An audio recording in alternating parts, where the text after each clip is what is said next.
এটা এইবার আমাদের বোঝা উচিত, কারণ ইডি আধিকারিকরা সারা বছর ঘুমিয়ে ভোটের আগে তেড়ে ফুড়ে আসার এই ঘটনার পরেই তৃণমূল রাজনৈতিক প্রতিহিংসা বলে জনগণের সহানুভূতি আদায় করে নেয়। জনগণও ইডির ভূমিকা নিয়ে প্রশ্ন তোলে, কারণ জনগণ দেখতেও পাচ্ছে চোখের সামনে 5 বছর চুপ থেকে ভোটের আগে সক্রিয় হয়। এতদিন ধরে ইডি কী করছে সেটা সবাই দেখতে পায়। 8বার ইডির নোটিশের পরেও মলয় ঘটক বহাল তবিতে আছে। গরু পাচার, কয়লা, বালি সব মামলাতে ইডি কিছু করতে পারেনি। এমনকি আজ ইডির সামনে এক ফাইল নিয়ে চলে গেল আর ইডি চুপ করে বসে থাকলো। ইডির আজকের ঘটনা নিয়ে তৃণমূল জেলা থেকে আঞ্চলিক প্রতিহিংসার গল্প বলবে। ভোটের আগে ইডির সক্রিয়তা নিয়ে প্রশ্ন তুলবে এবং কেন্দ্র রাজ্য বিজেপির ঘাড়ে দোষ চাপিয়ে রাজনৈতিক ফায়দা তুলবে। আমার তো মনে হয় ইডির সাথে তৃণমূল সেটিং ভালোই আছে। ইডি অনেক করলো আর যেন লোক হাসাতে তল্লাশি না করে। ভোটের মুখে পশ্চিমবঙ্গে বিজেপির ক্ষতি হচ্ছে, তৃণমূলের হাতে ইস্যু তুলে দিচ্ছে রাজনৈতিক কর্মসূচি ও আন্দোলন করার।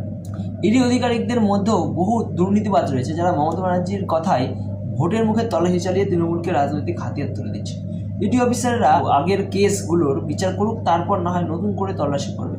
পশ্চিমবঙ্গের জনগণ ইডির প্রতি ক্ষিপ্ত। পশ্চিমবঙ্গের ইডি যত অভিযান চালাবে তৃণমূলের তত বেশি সুবিধা হবে বলে এটা মনে রাখবেন।